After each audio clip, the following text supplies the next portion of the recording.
MSW Media. Big shout out today to Helix Sleep. Take their 2-minute sleep quiz and they'll match you to a mattress that will give you the best sleep of your life. Helix is offering 20% off all mattress orders and 2 free pillows for listeners. Just go to helixsleep.com/dailybeans and use code HelixPartner. News with swearing. Daily beans, daily beans. Daily beans, daily beans. Hello and welcome to the Daily Beans for Wednesday, November 1st, 2023. Today, Democrats on the Senate Judiciary Committee will vote to subpoena Harlan Crow, Leonard Leo, and Robin Arkley II as part of its Supreme Court ethics investigation. An Alabama man has been charged with threatening Fulton County DA Fani Willis. A massive blast levels a refugee camp in Gaza. A Las Vegas man has been charged with making antisemitic threats to a Jewish senator. The Biden administration announces a new student debt forgiveness plan. The Senate confirms Jack Lew as the new ambassador to Israel. Mike Johnson conditions aid to Israel on stripping aid to Ukraine and gutting the IRS for his rich friends. And an LGBTQ book ban proponent is arrested on felony child molestation charges in Missouri. I'm Allison Gill. And I'm Dana Goldberg. That's right. You heard it right. Dana's back. Hi, Dana. I am back. Hi, my friend, and hi, all the beans, all the leguminati. I have missed being in your ears. I have missed all of you. I do not like having to take that much time off, and it is good to be back on the air. I missed you so much. I'm so glad you're back. And I'm sorry it's on such a difficult news day. There's so many difficult news stories to report today. And that is why we encourage everybody to send in your good news, all of it, any of it. And you can do that at dailybeanspod.com. and click on contact. And later in the show today, I'll be speaking with Dallas McLaughlin about Christian nationalists taking over our school boards and a recall effort that's underway in a California community. We have a lot of news to get to today, so we're going to do some quick hits first. And to make a long story short, too late. First up, the Israeli Defense Force has said a massive strike on the Jabalia refugee camp in the northern Gaza Strip killed a senior Hamas commander who was one of the architects of the October 7th terror attack. Dozens of others were killed and hundreds wounded, according to Gaza's Indonesian hospital. This is a developing story. We'll continue to give you facts as we get them. Thank you, AG. Now, the Senate confirmed former Treasury Secretary Jack Lew as the next U.S. ambassador to Israel on Tuesday. The Senate voted 53 to 43 to confirm Lew, with Republican Senator Lindsey Graham of South Carolina and Rand Paul's hair voting, breaking their party to join all Democrats in supporting him. Just his hair, though. Just his hair. Next up, a Nevada man has been charged and accused of leaving a series of anti-Semitic, profanity-laced voicemails at the office of Senator Jackie Rosen, a Democrat from Nevada. John Anthony Miller of Las Vegas was arrested Thursday and appeared in federal court Friday in connection with one count of threatening a federal official. It's according to the Justice Department in a news release. A preliminary hearing is scheduled for November 13th. Senator Rosen said, I'm feeling the same as Jews are feeling all around the world, under attack and under threat. Now I have full confidence in our Department of Justice and law enforcement to work on this case. But frankly, students across the country, K through 12, our college campuses, look at the protests around the world and Jews are feeling under attack, unquote. Thank you, AG. And the first bill for funding our allies is out in the House. And not only does it strip funding for Ukraine and the Indo-Pacific, it conditions aid to Israel on defending the IRS. Now, the Republicans say this is to offset costs, but cutting IRS funding will increase the deficit if you actually know your facts. Yeah, 100%. The interests clearly lie with the wealthy and with Putin. But we shouldn't be surprised by that. All right, we have a lot of news to get to today. Let's hit the hot notes. Hot notes. First up from Ann Marimo at the Washington Post, Senate Democrats, finally. I've been tweeting about this for months now. Senate Democrats announced plans Monday to vote to subpoena a pair of wealthy conservatives and a judicial activist who have underwritten or organized lavish travel for some Supreme Court justices. This is a move that adds to the pressure on the High Court to strengthen its ethics policies. Senate Judiciary Committee leaders said they would vote as soon as November 9th to authorize subpoenas for information from Texas billionaire Harlan Crow, a close friend and benefactor of Justice Clarence Thomas, and from Leonard Leo, the architect of the conservative Supreme Court, conservative judicial activist. Senate Democrats do not need the vote of any Republicans on the committee to authorize the subpoenas, and no separate vote by the full Senate is necessary. Democratic lawmakers are seeking detailed information about the full extent of Crow's gifts to Thomas. News reports about the justice's failure over many years to report private jet travel, real estate deals, and other gifts from Crow like tuition have prompted calls for the court to strengthen its ethics rules and for greater transparency about the justice's potential conflicts and recusal decisions. Senate Democrats have backed legislation that would impose disclosure rules on the court that are as strict as those that apply to members of the House and the Senate. Chief Justice John Roberts has suggested the court would act on its own. We got it. We can police ourselves. Yeah, bullshit. We're an independent branch of the government. We can demonstrate to the public that we adhere to the highest standards of conduct. Bullshit. This court is facing a legitimacy crisis. It's awful. 3 other justices, Elena Kagan, Brett Kavanaugh, and Amy Coney Barrett, have publicly stated in recent months that the court should or would adopt a formal ethics policy. In May, Senate committee leaders asked Harlan Crow for an itemized list of gifts that he made to Clarence Thomas that are worth more than $415, which is the maximum value allowed for gifts to federal judges, including the justices, that are not disclosed. $415. The lawmakers also sought a full accounting of the lodging and transportation Crow has provided to the justice and his wife, Ginny Thomas. In response, Crow's attorney sent a letter saying the committee had not identified a valid legislative purpose for its investigation and did not have the power to probe his personal friendship with Clarence. Through negotiations, Crow subsequently offered to provide the committee with responses to a subset of its requests, and only for the past 5 years. The senators said, nope, that's not adequate. Now, Leonard Leo struck a defiant tone as well in a statement on Monday night, saying he would not bow to the vile and disgusting liberal McCarthyism that seeks to destroy the Supreme Court simply because it follows the Constitution rather than their political agenda. Bow to the vile and disgusting liberal McCarthyism that seeks to have you disclose all of your really fancy gifts from benefactors that have business before the court. The committee said Monday that it would also vote to issue a subpoena to conservative donor Robin Arkley II. ProPublica reported that Arkley provided Justice Alito with a free fishing trip to Alaska in 2008 that was organized by Leonard Leo. Alito has defended his decision not to disclose the trip in his annual financial report. Separately, the Senate Finance Committee released a report last week after an investigation into a loan that Thomas received from a friend to buy a luxury Prevost Marathon motor coach in 1999. We told you about that in this week's episode. I think last week we had an episode called Clarence's Motor Coach. This was in 1999, a transaction that was first reported by The Times. The committee's Democratic staff said in the report that Thomas made, well, they only have evidence of one interest payment on the $267,000 loan, but then it was declared settled by his friend. The loan was forgiven, and we don't think he paid taxes on that loan forgiveness either. And this guy's name is Anthony Welters, but he's cooperating with the committee. And in 2008, Thomas didn't repay any substantial portion of the principal, if any at all. So that's what's going on. It's about time these guys subpoenaed these fellas who've just not been willing to hand anything over to the vile liberal McCarthyism. How dare they? I also wonder if any of else's Harlan Crow's friends are getting these gifts. Could you imagine some of his other buddies are like, that's what friendships are with you? I haven't gotten jack shit. Right? Like his brother comes knocking on his door like, can you pay for my kids' Where's my tuition? fucking private jet? And he's like, nah, you can ride in the main cabin. Okay, cool. All right, this one's from ABC News. A federal grand jury in Atlanta indicted an Alabama man Monday on charges that he threatened Fulton County District Attorney Fani Willis over her prosecution of former President Donald Trump. Now, Arthur Ray Hansen was charged with transmitting interstate threats to injure Willis and Fulton County Sheriff Patrick Labatt, who controls the jail where Trump was fingerprinted and photographed after he was indicted in August on charges of trying to overturn the results of the 2020 presidential election in Georgia. Never surrender. I know. I think that's a photo of you surrendering, sir.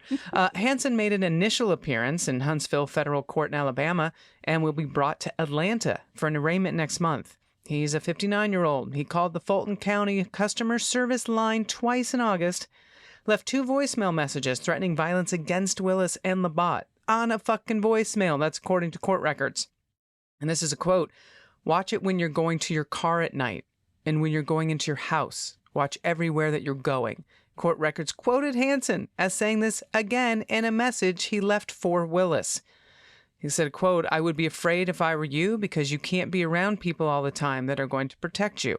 There's going to be moments when you're going to be vulnerable," the message said. This is fucking terrifying. That's according to court records. And he went on to say, when you charge Trump on that fourth indictment, anytime you're alone, be looking over your shoulder. Fuck off, you lunatic. And this is a response in the story. Sending interstate threats to physically harm prosecutors and law enforcement officers is a vile act intended to interfere with the administration of justice and intimidate individuals who accept a solemn duty to protect and safeguard the rights of citizens. That's U.S. Attorney Ryan Buchanan went on to say, when someone threatens to harm public servants for doing their jobs to enforce our criminal laws, it potentially weakens the very foundation of our society. Yep. And this is just going to be more evidence going toward more gag orders, probably. This is from Angela Yang at NBC, and a content warning here for molestation. A Missouri man who sought to ban several LGBTQ books from schools for depicting sexual content, quote unquote, is now facing a felony charge of second-degree child molestation. Ryan Utterbach, 29-year-old parent from a suburb of Kansas City, also faces a misdemeanor charge of fourth-degree domestic assault. And in a separate case, a misdemeanor of furnishing or attempting to furnish pornographic material to a minor. Utterbach had spoken at a school board meeting in November, as first reported by local news station KMBC-TV, that's an ABC affiliate, to advocate for the removal of books in North Kansas City school libraries that depicted quote-unquote sexual acts. During another school board meeting in October, Utterbach held up enlarged prints of 2 pages from the award-winning graphic memoir Fun Home, a family tragicomic, while a member of a parent association fighting for the ban spoke, arguing that handing the material to a child amounts to solicitation of a minor. Accusations against Utterbach, according to court documents, describe separate instances in 2020 in which he allegedly touched a 12-year-old girl under her clothes and rubbed a teenager's leg underneath her jeans. Another case alleged in 2021, he showed pornographic video footage to a child starting from when she was around 4 years old. Now, Utterbach is due in court on March 10th. His attorney, David Bell, declined to comment on the record. LGBTQ inclusive books have long topped banned book lists. Titles with lesbian, gay, bisexual, transgender, and queer themes comprise half of the 20 most challenged and banned books of the decade, spanning 2010 to 2019, and that's according to the American Library Association. While challenges against LGBTQ content have historically been constant, according to Deborah Caldwell Stone, the director of the ALA Office for Intellectual Freedom, she told NBC News in November that the association had seen a chilling uptick in the previous year. I'm telling you, these people that are screaming at the top of their lungs have so many fucking skeletons in their closet. I hope this son of a bitch gets put away for a long time. Me too. Okay, deep breath. There's a lot, people, a lot. Make sure you go outside, take deep breaths. I'm taking one in the studio. Or as you would the closet I recorded. Don't tell anyone I'm in the closet. I'll come out. I'll get out of the closet in about a half hour. All right, this is from Summer Concepcion at NBC. The Biden administration is proposing a new plan to forgive student debt months after we know that the Supreme Court struck down President Joe Biden's sweeping pandemic-era debt relief plan in June. Now, the Education Department on Monday released a student debt relief proposal that would target 4 categories of borrowers. Those with federal student loan balances that exceed the original borrowed amount. Think about that for a second. That's mind-blowing. Those with loans that entered into repayment 25 years ago or more and are still not paid off. Those with loans for career training programs that led to, and I quote, unreasonable debt loads or provided insufficient earnings. And those who are eligible for forgiveness under other repayment plans but have not yet applied it. Now, the department also said it's considering student loan debt relief for a 5th group of borrowers experiencing financial hardship that the current student loan system does not currently adequately address. And I quote, President Joe Biden and I are committed to helping borrowers who've been failed by our country's broken and unaffordable student loan system. This is from Education Secretary Miguel Cardona. He said that in a statement, adding that the aid would build up $127 billion in loan forgiveness the administration has approved for almost 3.6 million borrowers. And I quote, we are fighting to ensure that student loan does not stand in the way of opportunity or prevent borrowers from realizing the benefits of their higher education. Well, the White House announced an additional $9 billion in relief this month for about 125,000 Americans. That announcement came days after federal student loan payments resumed for the first time in over 3 years, following the Supreme Court's rejection of Biden's sweeping pandemic-era debt relief plan in June. The president's previous student loan debt relief plan aimed to cancel up to $20,000 in student loan debt for an estimated 43 million borrowers. Well, after the Supreme Court invalidated that plan, Biden announced new repayment options for borrowers who would be able to enroll in temporary 12-month, quote, on-ramp repayment program to avoid the risk of default after loan repayments resumed in October. Well, the Education Department won't refer those who have missed payments to credit agencies during that 12-month window. That's from our president, and I think that's fantastic. In addition, Biden announced that he was lowering the cap on discretionary income paid towards student loan debt from 10% to 5% per month for undergraduate loans. Now, Biden had sought to provide debt relief in his initial plan under a 2003 law called the Higher Education Relief Opportunities for Students Act, or HEROES Act. Now, that law says the government can provide relief for student loans during a national emergency as a way to alleviate economic hardship arising from it. So I'm glad they're doing everything they can to work around the Supreme Court's bad decision to overturn Biden's plans. Like that? Yeah, and they're going to be sorry. Plans. His plans. Plans. They're going to be really going to be sad soon, because it was just going to be $20,000, $10,000 or $20,000 for about 43 million borrowers.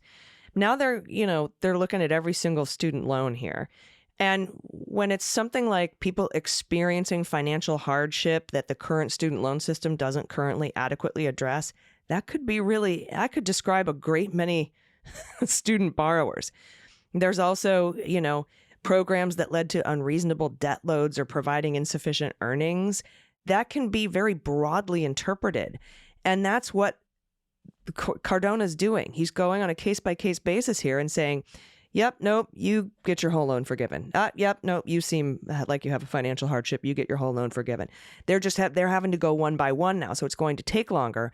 But there's going to be more student loan forgiveness this way than I think that there would have been in the original plan.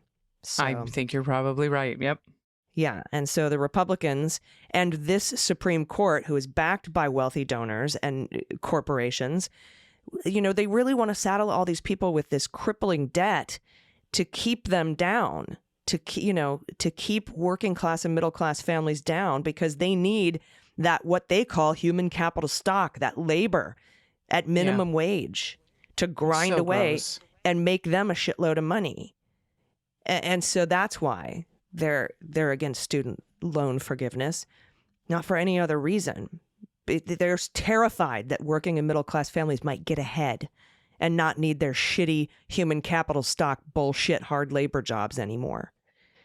And that's what this Supreme Court was paid to be in place to help continue. I mean, we've even heard it with the whole fucking anti-choice shit, right? Like, we need women to have more babies, so we have more workers. That's Mike Johnson, the new Speaker of the House. He's a son of a bitch. My goodness. And like this, like how people can't see that big picture. Like, it boggles my mind. Like, they want you to be saddled with debt so that you can't get up in life, so that they can keep you working and making them money, and then get tax breaks from their rich friends, and then put people in the Supreme Court to make sure that this shit keeps happening. It's obvious to me. I'm sure it's obvious to everyone listening. I'm preaching to the choir here. But. Yeah, you are. And these people on the right, they're like, oh, we can't afford that. What about all that money we're losing? These billions of dollars. That money is never going to go back into the economy.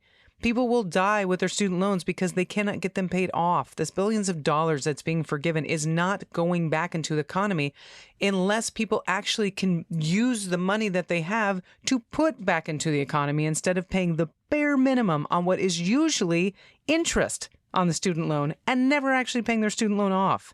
The whole system is fucked, and it's set up to actually hurt the borrowers, period. 100%. That first one where they're like, if your student loan is higher than it was when it started, that's a lot of people. Yep. Because of interest.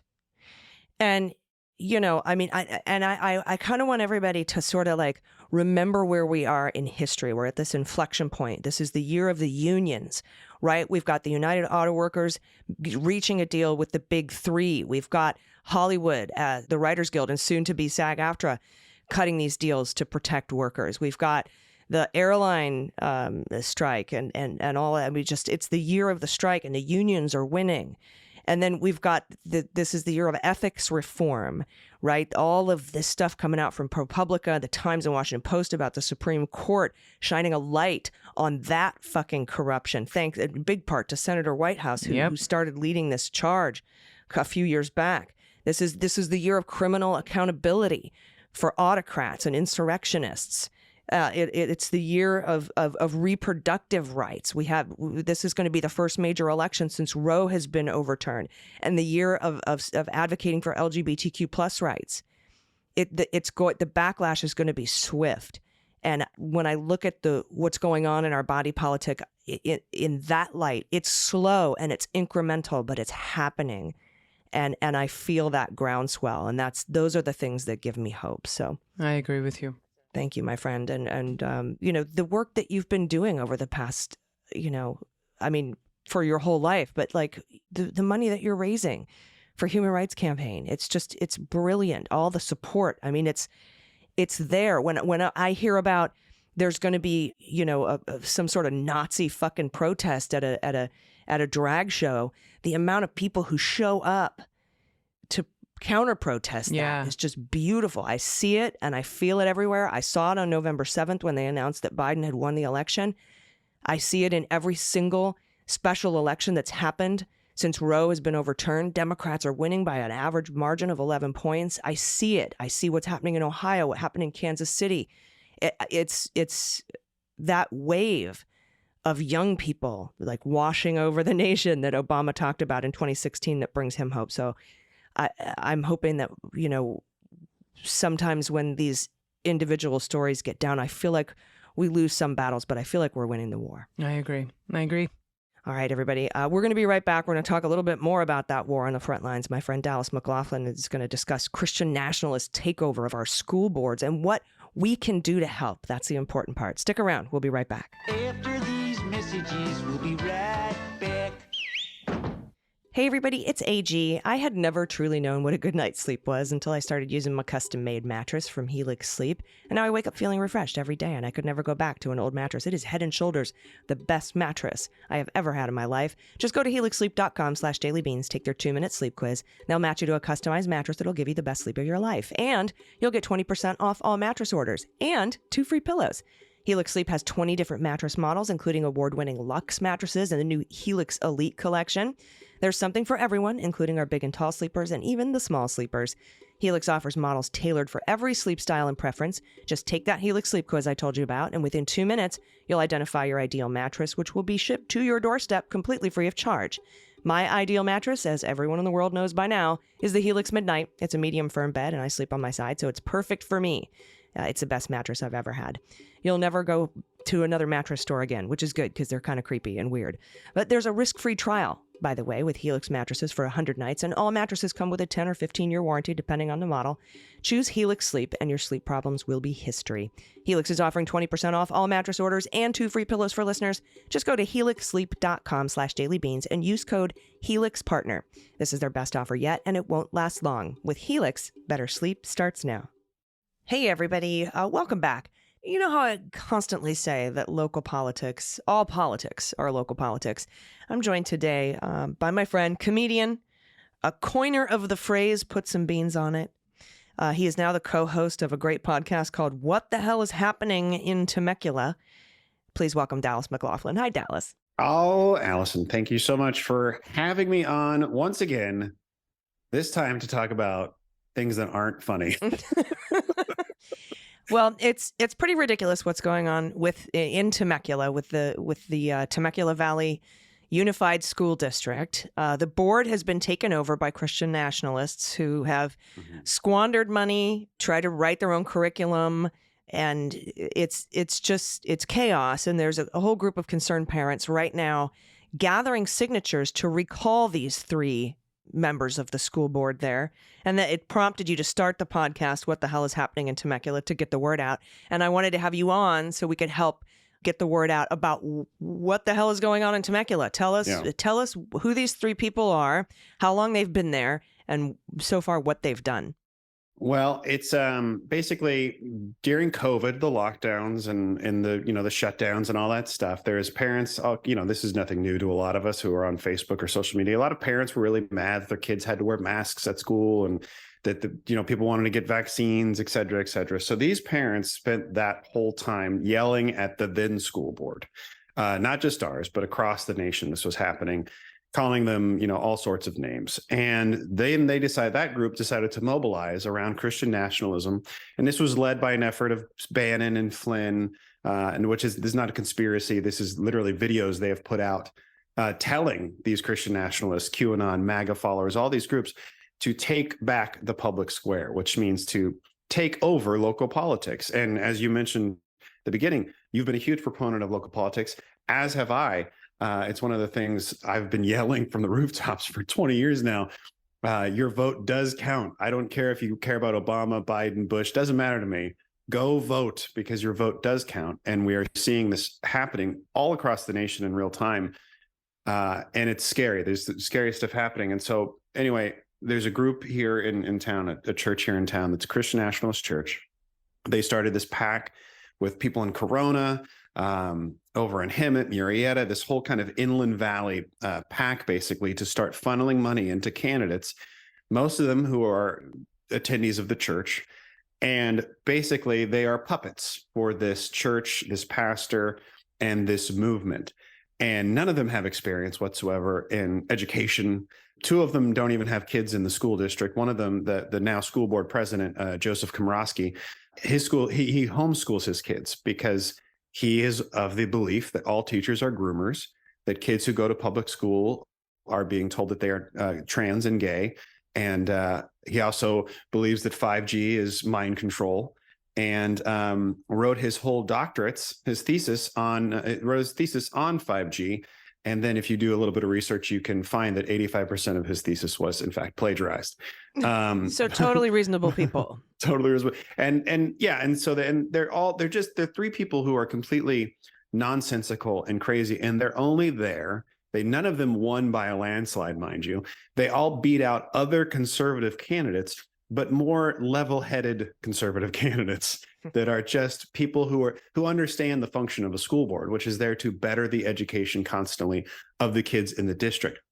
And I think it's really worth pointing out, my family moved to Temecula 7 years ago for the school district. It was an award-winning school district, best in Riverside County. No families came up here because they just love heat. They wanted to come up here for the schools and the community because they are fantastic. I hear the sit and sleep is really good though in Temecula. It is fantastic. There are other benefits, sure, a lot of wine, but yeah, this school board, during the election, I was openly campaigning for the other, the previous school board members, saying like, I'm from San Diego where we have real problems. And up here in Temecula, they have to make up problems. And the big buzzword was CRT. We can't let our kids be taught CRT in public schools. Mind you, it was never being taught in public schools. Right, a graduate level law school course. Yeah, well, to them, though, Allison, just so you know, it was being taught to the 4th and 5th graders in our school system up here. No proof. Obviously, furries are taking poops in classrooms. No proof. Because it doesn't happen. All of the things that you hear about in every anecdotal system. And these three squeaked out wins in the school board election. So now they have absolute power. They have a quorum. They can do whatever they want. The other two members of the school board are also conservatives, but have been driven to irate moments where they don't know what to do. They're also level-headed citizens. So basically what happened is they jumped in. It's been 9 months since this group took over. They've banned CRT. So they made up a problem and then solved it. They have effectively brought lawsuit after lawsuit because they've failed to approve curriculum, because in the curriculum, it mentioned Harvey Milk. And Komorowski became very famous when at a school board meeting, he said, I will not allow any textbook in a classroom that talks about that pedophile. And this directed the ire of Gavin Newsom, who then came down and said, you have to approve curriculum. This, cost the city thousands and thousands, taxpayers, thousands of dollars. Then we had no curriculum for months. There was no curriculum approved for schools. And not only that, but they hired different law firms that cost 3-4 times as much as exactly what's available at the taxpayer's expense. And, banning CRT that didn't exist in the first place it seems like an invisible thing, but it actually confounds teachers and students because they now aren't sure what they're able to teach and what they're not able to teach. Exactly. So it is wasting money, wasting time. It is muffling education. It is causing confusion. Yeah. They're wasting taxpayer dollars on expensive law firms. Thousands of dollars. Hundreds of thousands. Yeah, they fired the superintendent for no reason. So they fired the superintendent so they could bring in their own ringer superintendent. And that superintendent, wonderful, again, well-respected throughout the district. Everybody loves her. So she's now suing them. And they had to pay a few $100,000, almost $400,000, I think, to buy her contract out. Exactly correct. Again, at the expense of the taxpayers. And so now they've done that. They've fired the legal counsel, hired their own legal counsel. So the grifting continues for this contingent. And the district now, in the past 6 months, they have averaged $37,000, I think it is, a month in legal fees that the taxpayers are on a hook for. Now, mind you, normally we're between $2,500 to $3,500 a month in legal fees for the school district. Okay, so this is 10 times as much. 10 times as much as we are normally experiencing. And this is a burden that's felt on the taxpayers. So they have done that. And then, I've been supporting this recall effort was being pushed. This group, the PAC that I support and am actively supporting, they're called the One Temecula Valley PAC, because up here we are very conservative. There's a lot of conservatives up here. They're very loud, but there's also a lot of moderates and a lot of sane, rational people who just want politics that are sane and rational and help everybody, that are there for everybody's life. And this PAC was established to help fund candidates that have that same philosophy. Doesn't matter if they're conservative, doesn't matter if they're liberal, just candidates who are there to protect the lives of every citizen and make those lives better. And that's a huge thing for us up here, to have that group and to have a place for people to kind of rally around. So this group started the recall effort. I was behind it, but then Allison, what blew me up was this school board, along with Murrieta just did this. I think Glendale is in the process of doing this. A lot of people are like, Glendale. When I say that, yeah, Glendale was taken over by Christian nationalism. They've already instituted all of these policies, and they are, if have not done what I'm about to say, are about to. Corona, a lot of Midwest districts have done this. It's called the parental notification policy. This policy is 100% illegal, 100% unconstitutional. And this board basically goes, I don't give a shit. We're doing it anyway. And they're getting sued for it. But again, it doesn't matter to them. They don't care. We're getting the ones. We're the ones. Yeah. What is the policy? What is it? So what this policy is, basically, they made it very vague, but it's basically there. So if you're a kid and you are homosexual, or you are you're trans, or you're having those thoughts or those feelings or whatever, you're a kid. Who knows what's going on, but you're having this. And you're not sure where to go to. A lot of these kids will go to their teachers at school, or at least confide in those teachers, because some of those teachers are in that community and can help these kids maybe process some of those feelings. Where at home, especially in Temecula, that kind of lifestyle is not okay, considered a sin. So basically what this school board has done is made it a policy that if you are a teacher or even a student and you find out another student is homosexual or any of that, it is your duty, your responsibility to tell the parents. You must notify the parents of that student's feelings, actions, thoughts, whatever it is. Completely against the Constitution, completely illegal, but they have instituted it anyways. Now, I don't know how many teachers are actually following through with this and actually doing it, but they have guised it under the fact of, well, we want to keep students safe. So drug use, gangs, you have to notify parents of any of this stuff, but we all know why they're doing it. I mean, this is Temecula. We're We're not a haven for the Bloods and the Crips. All right. There's not a like gang activity up here. So like we all know why they're doing it. They're doing it to out students. That's the only reason why they're doing it.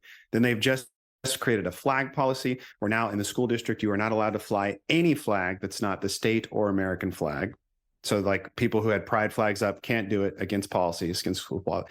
They are systemically whitewashing history. They have begun banning books. And they'll say that they're not banning books. They'll say that they are reassessing the educational items that are in the district. But really, they're just banning books. They banned the Pulitzer Prize winning play Angels in America. Oh, wow. They banned that from the shelves. They fired it. They tried to fire the drama teacher who had it in his library, but he won that battle, and he's thankfully reinstituted into the staff. So they're banning books. They're whitewashing history, taking out they're pushing no mentions of slavery at all in history. This is the playbook, and now they're outing students, and they're trying to basically eradicate your choice to be who you want to be as a kid. They're just taking it out, and they're taking away the parental rights of all of those students who want their education to be well balanced and competent. And this is the playbook, and this is why it really gets to me. And why I was like, okay, fine, I'm going to start. I'm going to start this podcast. I'm going to start actively campaigning a lot more vocally for these guys to get out of here, because you are now putting students at risk. You're putting families at risk. We have tons of reports of students being followed, parents being followed. This school board actively on social media doxes kids and families who disagree with them. These 3 elected school board members. What sort of impact is this having on the teachers? I mean, and I imagine that this is going to cause or is causing an exodus of a lot of our educators. Well, a lot of teachers are not. We have had teachers that have left the district. They're already gone. We have teachers who have basically said when their contract is up at the school, they're taken off. They're going somewhere else. We have teachers who are already planning on leaving if this recall doesn't go through. And I'm not going to say it's 100% of the teachers. Again, we're in a conservative town. There are teachers who agree with what they're doing. But I will say that the Temecula Valley Educators Union has voted to support the recall. They overwhelmingly voted. I think it was like 90-10 that they are supporting the recall. I know a lot of the teachers that I've met and talked to, they support the recall. And for reasons as simple as what you mentioned earlier, they just don't know what the hell they can teach anymore. Right. They don't know what they're allowed to say to kids without getting in trouble. They don't know what they're supposed to do. They can't even talk to the kids about life anymore. And they feel they're getting attacked. These people who support these 3 board members are attacking the teachers. They're calling them groomers. They're calling them pedophiles. They're calling them every name in the book. And I can't believe in my lifetime that we got to a point where these morons, these insane Christian nationalists were able to turn affection against teachers. Like my whole life, celebrate teachers. Teachers are heroes. And in our district, the teachers are some of the worst paid teachers in the entire district. And just recently, they had a cost of living adjustment that was already pre-negotiated before this board even took power. It was pre-negotiated. The board just had to vote and approve it. And there it was. It was done. That's all you had to do. Well, the union votes to support the recall. 2 weeks later, at the next board meeting, when this is supposed to get approved, we're not going to approve this. We have to do some more research into it and see how it's going to fiscally impact the community. Well, we have to save those dollars to pay our personal attorneys that we've hired. Legal fees, exactly. And so they did that, and it was clearly retaliation. And now with the backlash of the community on that, though, was not kind to them. So then they spun it and said, oh, no, we just needed to do more research. We just need to do more research. Now they've made the union the bad guy. So it was, Black people were the bad guy. Then it was furries and gays. And now it's the union. The teachers union is the bad guy. And specifically the teachers union president. He's the boogeyman. He's the real, and it's all these outside agitators. It's outside agitators that are coming in and supporting this recall when it literally can't be. The only people who can sign this petition are residents. Yeah, and let's talk about this because you have until basically the end of November to gather enough signatures to get a recall election. And so everybody kind of understands the timeline. That recall election, if enough signatures are gathered, would take place separate and apart from our regular elections. It'd probably be sometime in the spring. So can you tell everybody, people who aren't necessarily residents of Temecula Valley, how they can help? I mean, obviously people who are will have more options to help, but everybody who's listening might be in, Texas or Wisconsin or whatever, and they want to help, Missouri. How can they help get the word out to the locals where the rubber meets the road and help you gather more signatures that count? Well, listen, for me, it's three things. One, if you know somebody who lives in Temecula, reach out to them. If you're listening to this podcast and you agree with just sane, rational education, then I would urge you to reach out to your friends in Temecula who live here. They don't have to have students in the district. They can be 85 years old. It doesn't matter. This will impact everybody because their ultimate goal in the playbook that we've seen is they want to defund the district. They want to end the district. And if that happens, if our district goes under, that means our housing prices plummet. That means local businesses go out of business because people don't move here anymore. There's thousands of people who moved here for the schools. This impacts everybody, and they don't care. They don't care. They want to bring their beliefs to the forefront. So if you have a friend that lives in Temecula, they don't have to have kids. They don't have to be parents. They just need to sign the recall. And you can do that by going to recallall3.org. It's recallall3, the number 3.org. It's the easiest way to do that. Separately, at that website and stuff, I know this is the point where I'm like, we need money, but it's true. We've been able to do some ads on social platforms. We've been able to run some on streaming platforms, but that was only because we got a really amazing donation from somebody in the community to afford to do that. But we spent months working on some ads that we could get out to the community. We couldn't put anywhere because we didn't have the money to do it. Costs money. And we're not talking about, thousands and thousands and thousands. This is a very localized effort. And that's, again, local politics. The money is not as insane as you think it is when it comes to local politics. $20, $50 from people, it goes so far in this community and enables us to do so much more volunteers, paperwork. Jesus Lord, is there paperwork? And this is people taking time away from their jobs.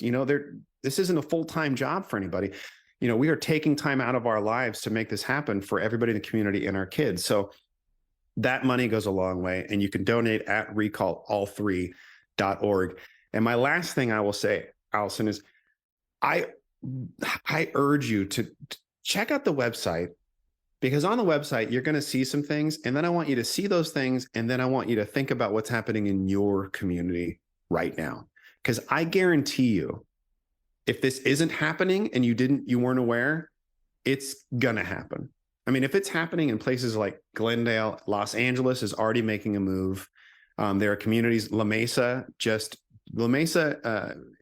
is right outside of San Diego, part of San Diego County. Their school board just denied, I think it was $800,000 in funding for mental health for their students. And the reason why is because one old man on the school board saw that at some point it would help students who are suffering with depression caused by not being welcomed because they're part of the LGBTQ community.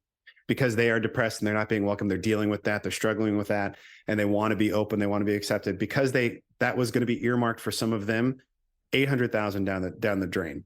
So this is stuff that is happening all across America, and I urge you to pay attention. Local politics matters. This is the stuff that directly affects your life day in and day out. And that is my call to action.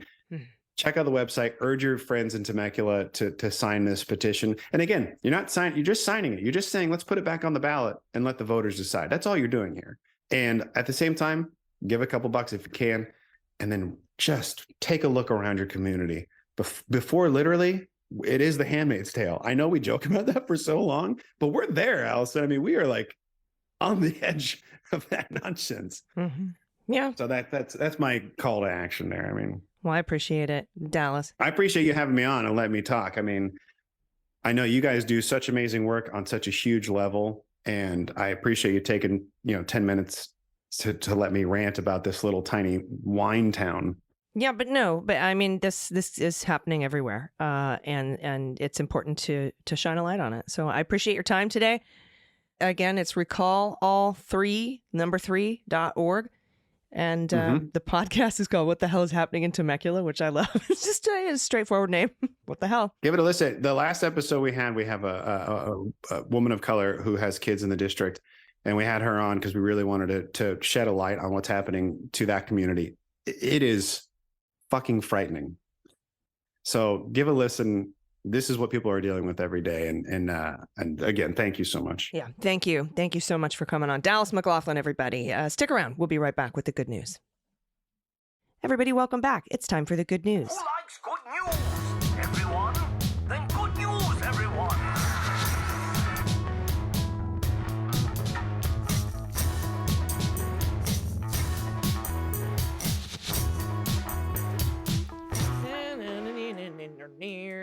Good news, good news. And boy, do we need your good news stories. If you have confessions, corrections, if you want to play, guess whatever breed of animal you have. I even do turtles now. I guessed a red-eared slider the other day. It was glorious. I don't know if you were here for that, Dana, but I was very proud of myself. Well done. Thank you. If you have a shout out to a loved one or yourself or a small business in your area or your small business or your kids or your parents or anything like that. If you have a whoopee story, a blankie story, if you have baby pictures, send those in. Happy place photos, anything you want to send us at all. Your theses and dissertation titles, still a great one. I love that one. Send it to us at dailybeanspod.com and click on contact. All right, first up from Carolyn, pronoun she and her. As a 35-year-old high school cheer advisor, it's definitely shout outs as opposed to shouts out.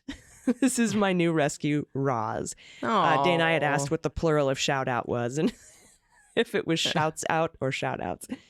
Look at this baby. You cutie. Oh, we have is this what the mutt? Oh, are there? Oh, I think there's some Chihuahua in there and maybe Terrier. Some sort of cattle dog? Yeah. And a German Shepherd. There's something big in there. Maybe a min pin. All right, let's see. Did you just say there's something big, maybe a min pin? Here's my thought process, okay? Let me just tell you what was going on in my head. I think there was something else. You went on to a new one. I said there was something big in there because I was looking at the ears. And then I said, oh, maybe it's a min pin. Oh, there you go. But no, this is mostly a rat terrier. You got terrier. I say that counts. I think so too. That was so short, and then we kept talking. Do you want to do the next one, or do you want me to take it? We're gonna keep talking because we haven't talked in so long. No, I'll grab the next one. Anonymous, All right. She and her. Hi, Beans Queens. Thanks for all you do. Just want to share an uplifting story amid the tragedy of the massacre in Lewiston, Maine. Please promote this father-daughter team of everyday heroes who are giving back to their community when it needs it the most. Via Alex Seitz Wald of NBC News, quote, one of the only places serving a hot meal in Lewiston is a Jamaican food truck, which Chef Jeff Bailey and his daughter Gabriel decided to stay open to serve first responders free of charge. They've been dropping off food at the hospital, unquote. I extend my condolences to everyone in Lewiston, and I'm sorry that so many lives were taken and so many more are forever changed. I've lived in Buffalo for almost 40 years and remember how terrified everyone was after the shooting at Tops. I hope that residents will support his small business. All right, everybody. And there'll be a photo in the notes here of their food truck. Yeah. That's amazing. And a soft correction, because someone's going to do it. I bet it's Chef Jeff Bailey and his daughter, Gabrielle. Not Gabriel, but Gabrielle. So we want to make sure that we give Gabrielle her right name. But everything else was perfection, my friend. Pardon me. Sorry about that. Oh, that's okay. Look at this daughter. Look at how beautiful his family is. Gabrielle's stunning. Her dad. This is gorgeous. Yeah, that's a cool truck, too. Look at that. Yeah, it is. Oh, now I'm hungry. I know. All right. This one's from Sandra, pronoun she and her. Greetings, Beans Queens. Thank you for brightening my mornings with your humor and intelligent distillation of the news. I'm a recent listener from Clackamas, Oregon, and I have never submitted a good news or correction before, but couldn't resist after hearing AG mangle the pronunciation of the if was it Willamette Dammit River?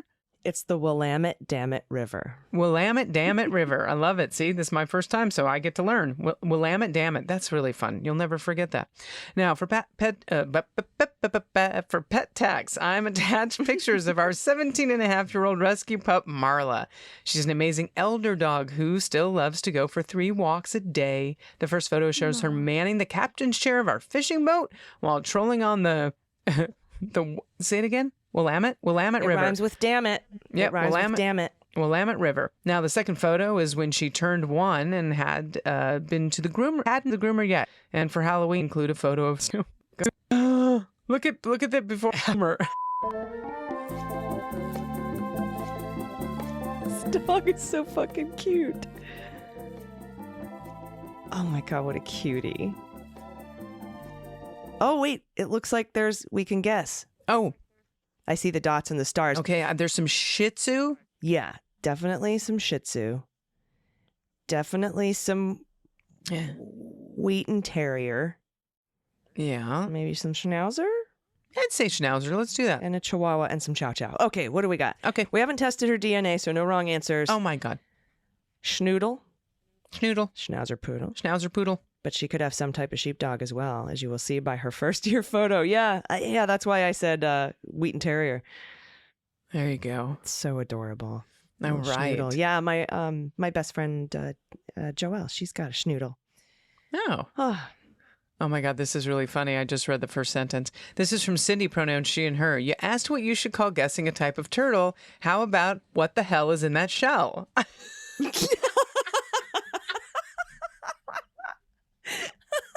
Cindy, you win today. My good news, I'm a remote employee. The company I work for is based in Chicago area, and I live just a few miles from Yosemite National Park. Our HR director does regular, quote, fun events on Zoom to help keep the remote employees feel somewhat connected to the in-house employees.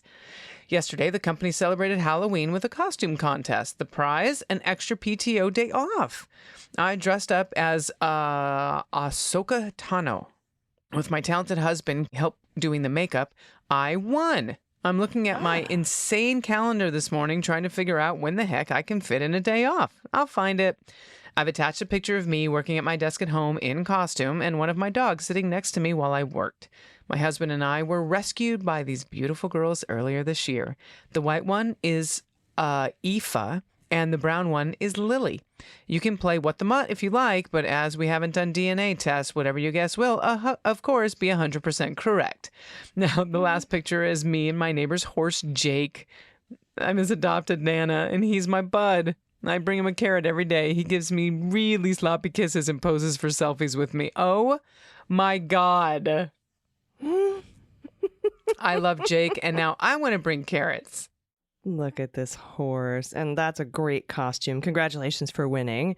And what a cool job, by the way. Oh, my God. And all right, these puppers. We've got a Husky Shepherd, right? And Husky then we've Shepherd. I would say Chihuahua Beagle, like a Chihuahua Husky Beagle, something. Yeah. Chahusky. All right, let's see. It's a Chahusky. No, we don't have answers. Husky Shepherd and Horgie, a Husky Corgi. Oh my God, that dog is like, what the fuck? It does look like a Corgi now that I see it. It looks like it's obvious. It's hitting me across the face. Oh, beautiful photos. Congratulations on winning your costume contest, and bring a carrot to the horse for me. Beautiful baby. All right, next up, and finally from Karen. Ermagerd, I just saw Dana at the Planned Parenthood event in Cincinnati. Wished I had met you. Thought about charging you on stage to hug you and all of your awesomeness, but stopped myself. Thanks for all you do. For taxes, here's my third child. I wanted a human baby, but was given Buster instead. He's such a sweetheart. And 13 for a rescued puppy mill baby. He's doing just fine. Love you guys. Keep giving them hell. Karen, you should have come said hi to me. I love meeting the Beans listeners. I love meeting Stephanie Miller listeners. If I'm ever at an event, please, maybe don't rush me on stage because there's usually security, but definitely come and say hi. It would make my night. Planned Parenthood event was a huge success. AG would have loved it. It was like the 70s party. It was Turn the Beat Around. And they had this fucking like black funk, amazing band playing. And I raised a bunch of money. Alexis McGill, the president, came in for the event. And it's just a reminder because on Tuesday, you got to vote yes on ballot initiative 1 in Ohio. You have to. It will change the Constitution to allow for abortion access. That's what got put on the ballot. So if you're listening to this and you're in Ohio, you've got to get out and vote on Tuesday. Bring everyone you know with you and vote yes on one, no matter what anyone tells you. The rest is propaganda. All the no signs you see are being handed out by the church. Vote yes on one. 100%. 100%. And Virginia, you got early voting now too. And check your voter registration, because they've been removing people sneakily from the rolls in Ohio and Virginia ahead of these elections, because that's the only way they can fucking win is to fucking cheat. Yep. So anyway, we know this. We're doing the thing again where we just tell everybody stuff they already know. But, that's okay. Got to get it out. Got to get it out and off our chests. So I'm so glad to have you back, my friend. It's been really wonderful. Do you have any final thoughts before we get out of here for the day? I do. I'm going to tease a show for next year, because I know a lot of you are like, we only see your schedule and it's in like a month and I can't plan. So if you are anywhere near Central Oregon, Portland, Eugene, Bend, I am doing a comedy show on March 8th. It's not on my schedule yet. You are the first people to hear about it. I'll be promoting it between now and then several times. So just mark your calendars. And then over the next couple of months, I'll give you information on how to get tickets. It's going to be a good time. Neat. Hell yeah. And thank you. And please, everyone, tell your friends to listen to the Beans. And I think tomorrow we're going to be talking with Harry Nice. Dunn about his book, Standing My Ground. And then, I don't know, I think you missed this while you were out. On Friday, it's going to be Fugelsang Fridays. John Fugelsang will be joining me for the interview on every Friday from now on. So how cool. That's fucking awesome. That? I love John. We have a very lovely relationship. I'm his favorite lesbian. He is amazing. And so I look forward to that. And I'm in love with his hair, because he's got great hair. It's beautiful. It is perfect. It's feathered and lethal cotton. Sorry. Been watching a lot of dodgeball. All right. Thank you so much, everybody, for listening. And we look forward to being in your ears again tomorrow. Until then, please take care of yourselves. Take care of each other. Take care of the planet. Take care of your mental health. Take care of your family. Vote blue over Q. And take everyone with you, Ohio on Tuesday. And Virginia right now. I've been AG. And I've been DG. And them's the Beans. The Daily Beans is written and executive produced by Allison Gill, with additional research and reporting by Dana Goldberg. Sound design and editing is by Desiree McFarlane, with art and web design by Joelle Reeder with Moxie Design Studios. Music for The Daily Beans is written and performed by They Might Be Giants, and the show is a proud member of the MSW Media Network, a collection of creator-owned podcasts dedicated to news, politics, and justice.